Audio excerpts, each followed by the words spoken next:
Welcome to Paranormal Nightshift, your home for everything that goes bump in the dark, and your fan stories told right here. Today's story comes from Shaun, and it is titled Family Cabin. Before we dive into tonight's chilling tale, I've got a message for my fellow time travelers. Are you ready to take your paranormal adventures to the next level? Need more spine-tingling mysteries and time-bending thrills? Then listen up. By joining the Paranormal Nightshift Patreon, you'll unlock exclusive perks like early ad-free access to episodes. That's right. Skip this very ad you're hearing now and jump straight into the eerie unknown without interruptions. But that's just the beginning. Patreon members also get first access to our ebook series, Paranormal Time Traveler. Follow our fearless investigator as they journey back through time to uncover spine-chilling, listener-inspired mysteries. It's a supernatural adventure inspired by you, our amazing night shifters. Don't forget, new episodes of Paranormal Nightshift drop every Monday and Friday evening, with surprise episodes popping up when you least expect them. So stay tuned, stay curious, and don't miss a single twist in the story. Ready to join the Paranormal Nightshift family? Head to patreon.com/paranormalnightshift or click the link in the description. Step into the unknown with us, because every moment is just the beginning of the journey. Now, let's get back to tonight's story. Let me take you back to that night, a night that feels just as vivid now as it did then, even though I was only a kid, maybe 6, 7, or 8 at the time. My parents had this piece of property nestled close to a lake, out in a thickly wooded area where the land felt wild and untamed, even to me. The cabin they'd built there wasn't much more than a skeleton, a work in progress that we'd spend weekends and summers patching up together. I didn't mind the work so much, but I never quite got used to sleeping in that cabin. Any place that wasn't home always kept me awake. Different sounds, different smells. I was on edge every night we stayed there, and looking back, maybe my body knew something even before I did. This particular night, I'd insisted on sleeping on the old couch in the living area rather than up in the loft with everyone else. I wanted my own space. I thought I was brave enough for it. My parents' Chevy Blazer was parked out front, a 90s model set up on an old Silverado frame, lifted high enough that I always had to climb into it. I remember that Blazer vividly, its dark green color, the way the doors clunked when they shut. It was our family's fortress on wheels. There was a streetlight a ways down the road, about 50 feet from the driveway, just enough to cast a faint glow that trickled into the cabin. I was lying there, eyes closed but not asleep, my ears tuned into every creak, every sigh of the cabin settling, every gust of wind stirring the leaves outside. I don't know how long I lay like that before I heard it. A squeaking noise, faint at first, like metal groaning under strain. Something about it sounded wrong, out of place.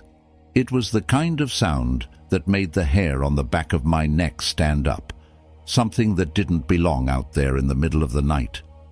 I lay there listening, trying to place it. The more I focused, the clearer it became, and then, like a punch to the gut, I recognized it. It was the Blazer's shocks.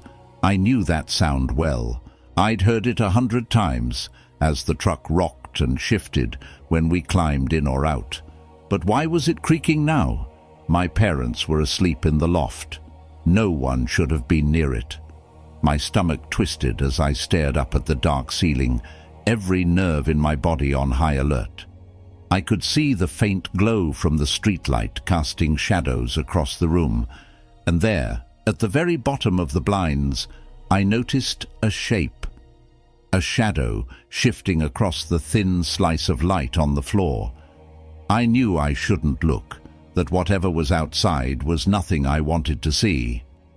But curiosity got the better of me, and I slowly, cautiously peeked out from the side of the bamboo blinds, just enough to catch a glimpse. What I saw made my blood run cold. There was a figure, a massive hulking shape standing beside the blazer. It had its back to me, broad shoulders easily reaching the top of the truck, which was every bit of 7 feet tall. It looked like it could tear that blazer apart with one hand. Its arms were stretched out, hands gripping the top of the truck, shaking it back and forth like a toy. I remember watching the blazer rock under its grip, helpless against the sheer strength of whatever this thing was. I must have made a noise, a gasp, a sharp intake of breath, something that caught its attention, because suddenly it stopped, and slowly, too slowly, it turned, and that's when I saw them. Eyes that glowed a sickly yellow-green, catching the faint light from the street lamp and reflecting it right back at me. Those eyes locked onto mine, and for a moment, everything else vanished. It felt like they could see right through the walls, through me, as if it knew exactly who I was and where I was hiding. I snapped the blinds shut, my heart hammering in my chest, and leaped back onto the couch. I yanked the blanket up to my chin, gripping it like it was the only thing that could protect me. I lay there, paralyzed, every instinct screaming at me to run, but knowing I had nowhere to go. And then I heard it, the crunch of leaves under heavy footsteps, slow and deliberate, coming closer. The shadow outside the window grew, blocking out what little light seeped through the blinds, swallowing the cabin in darkness. I could barely breathe, each step louder than the last, until it stopped, right outside the window. Then the shadow crouched. I could see its massive form lowering, almost as if it were kneeling to get a closer look.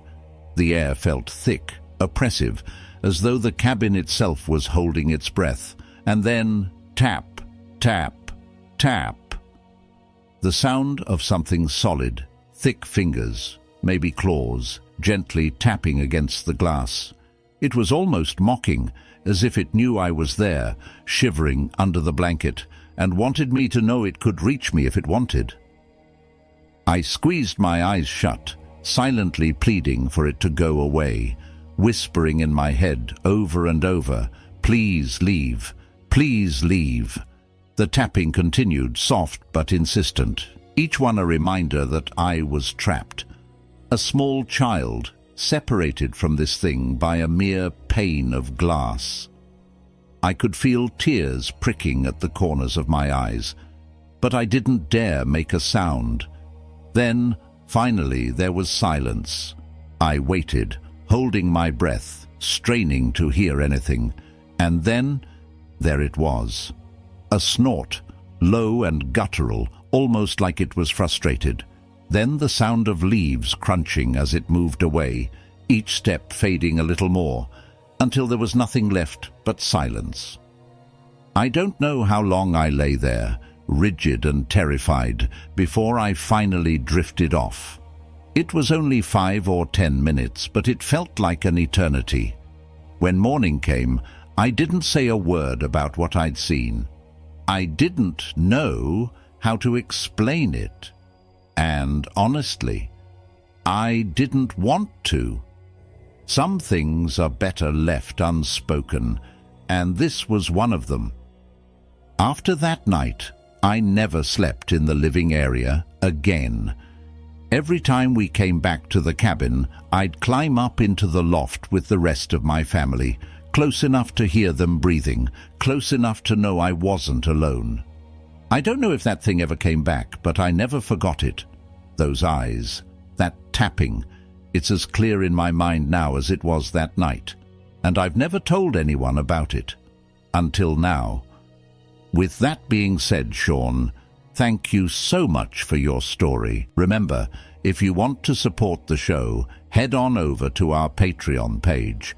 Your contributions help us keep the lights on, the stories flowing, and the time traveler fueled up for his next adventure.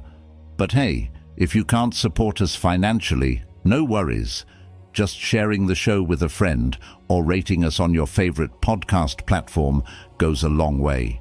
And if you've got a spooky story of your own, we'd love to hear it. Share it with us right here on Paranormal Nightshift. You never know, your story might just become the next chapter in the Paranormal Time Traveler series and told here on the show. Until next time, keep your eyes peeled for the unexplained, your ears open for the unheard, and your minds open to the possibilities.